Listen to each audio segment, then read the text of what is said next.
Hey everyone 元気ですか？今日はとても特別なゲストをお迎えして皆さんに動画をお届けしたいと思います。Introducing my coach for the past 5 years now? I was going to say 5, yeah. Yeah, 5 years. Mr. Jason Theobald. I call him Coach. That's right. How are you guys? So I got some questions for you that I'm interested in and my audience might be interested in. So let's just get right into it. Let's do it. All right, so starting, please introduce yourself to my audience. Great. Jason Theobald. I've been in the coaching industry for like 15 years. I run Scooby Prep, if you're interested. And I do kind of a wide range. I work with competitors at a high level, I work with competitors at a low level, and I even work with people just kind of general pop that want to get in shape. When did you begin coaching and what were you doing before then? Okay. I never sought out to be a coach. Right. Guys now know it's a career, so they start as like, and they come out of college and like they want to be a coach. Right, that wasn't that wasn't a thing right. when I was getting out. So, I basically found out that it was kind of a talent I had, and so I was helping local guys for free improve, and a lot of them were like second place finishers, and I was helping them get number one. So then people kept asking, right. And then my wife at the time said, "You're very good at this. Let's start a business. I'll do the books. You just got to work." So we started, and that was about 2008. And then what was the second question? What was I doing before? Yeah. Okay. So my education is economics and sociology. So when I got out, I worked as a financial advisor for a year. Well, I was really more like a stock trader. Went to law school, and I was an in-house general counsel for a pretty big entrepreneur in Cincinnati, Ohio, right before I kind of got into coaching. But they overlapped. Like I didn't quit law until my coaching business was really rocking. Right. Yeah. Were you into any kind of like athletics when you were younger? Like, oh yeah. Yeah, I played soccer was my main sport. Right. It came very easy for me, very fast. I played baseball, and I was actually very good at it, but it was boring. I liked more fast pace, so I quit that so I could focus on soccer. Played tennis in high school just because I was fast, but my main sport was always soccer. Right. Can you still play? Yeah, I can still play, but I had way too much. Like to do it really the way I used to do it. I was probably 135 to 140 in college playing. And now I'm 195, 200, and I'm way more muscle now then, so it's even more, it's just, it doesn't work on the knees. But yeah, I've played after I got out of college many a times. Yeah. What was your first impression of me? That you had a lot of talent, untapped talent. Hey. Yeah, for sure. I remember you sending me your pictures, and the shape, the structure, everything was there, but I just knew we had to get it mature and get the size on it. And that's really what we set out and embarked to do, and we're achieving it. So, what are my strong points, and where do I need to improve most? Okay, strong points, definitely you get really good condition, shape, broad clavicles compared to your waist, which is really important in your division. The biggest thing that we need to continue to get better and to get high up in the Olympia stage, density and a little more size. Yeah. And that comes with time. Yeah. I mean, it's coming. We see it every year. You're getting a little bit more and more and more to the point now you're winning a pro show, but it just takes time. Yeah. One thing that I have a lot of it's encouraging for myself is that we're always improving. Yeah. Like every time you step on stage, and I see a lot of fellow competitors where they kind of lose their symmetry, they lose their balance. Mm-hmm. Yes. Maybe they get too big too fast, or I don't know. It's like.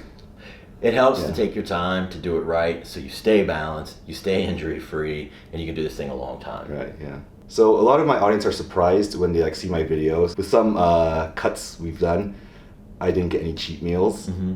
And even through some bulking phases, I only get occasional cheat meals and never a cheat day. Mm-hmm. So the question is, are you this strict with all your clients? No. But not all my clients wanted to stand on an Olympia stage when they hired me. Okay. So, but when he's in the off season, he can have a big free meal. I just don't want him having an all day, all out shit fest. You know? And then if anyone who gets ready for a show with me, if they earn a cheat meal, and by earning I say their weight's dropping too fast, things like that, I'll use it. But even my local level, I just don't believe in cheat meals during prep. Right. It's you can have that shit in the off season. When it's time to go. Some people work okay with it, and they can go have a cheeseburger and then that's done. But I find some people then that bleeds into the night, and now they're having too much food into the night if they've always ingested a ton of fat. For me, I'd rather just get down to business when it's time to cut. So cheat meal is if it's a must for like a mental kind of or reset. to speed up metabolism, or they're going too fast. Like, 'cause it kind of can do both. Like if someone like is dropping too quick, right, and sometimes that can just become a runaway train. You can't get it to stop, and you need dirty food. Right. So I'll go have them have like a really fatty type meal. Right. If I'm trying to speed someone's metabolism up, probably more carbs, lower fat. Like a carb refeed. I might say, hey, go have some sushi, or go have like chicken and get like 2 sweet potatoes, things like that. You know. So what do you feel is the biggest reason why competitors show up on stage out of shape? Like it happens a lot more often than it should. I mean, obviously me too, like when I get on stage too, there's been like levels like where I've been, my conditioning has been slightly better than others, but I've always stepped on stage with you at like that bare minimal, like a winning condition. 100%. Well, I can tell you why I think it is. Number one, it's knowledge. It helps to know when to manipulate things, when to do things right. There's a certain, I think, idea that you can speed this process up and like drugs can, overdo your diet. Well, no, it can't. Like your diet, you have to get all those basics down. And I think people nowadays are trying to go so fast and just jump stages that they don't have the knowledge, and then they're relying on like gear and things to get things done. When in fact, it's all of the other things that really do it. Sleep, eating right, getting your cardio in, being hungry, not giving in. It's that lack of a little bit, I think, of a desire to suffer. Right. You got to go to a different place to get in that nasty condition. There's times I used to get up from like the leg press and I'd fall right back down. I had just a quick blackout. My last prep in one of my preps 2018, I went to the refrigerator and I just dropped.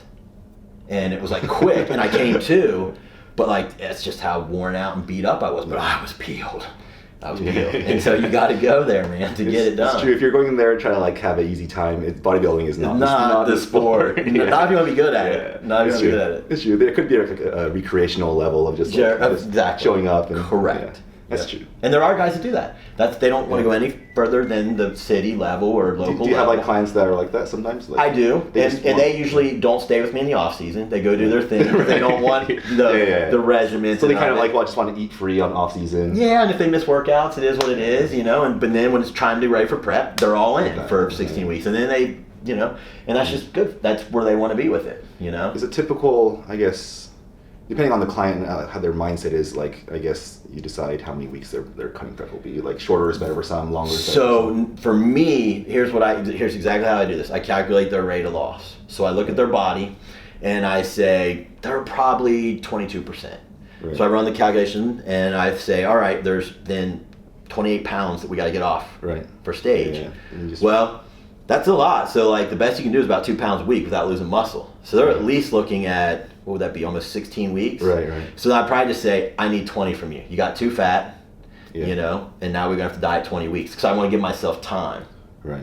So other people, like, you don't have to lose much. Yeah. So we're only looking at maybe half a pound a week. Right. So we don't have to diet as long, but I think I usually do 12 to 16 weeks with you. Yeah. And so that really comes down to the rate of loss that you need. If someone only has to lose 16 pounds, if you want to do 1 pound a week, which is an easier clip, just diet 16 weeks. So I look at the rate of loss. Right. Everyone is different. That's a long-winded way to say everyone's different based on what their body looks like. Right. You can't just say, well, Sean gets ready in 12, I'm at ready in 12, and they don't even have abs. Like, they see how you look when you start, like, you're already pretty freaking lean. Yeah. So they can't base it on what. Yeah. Makes sense.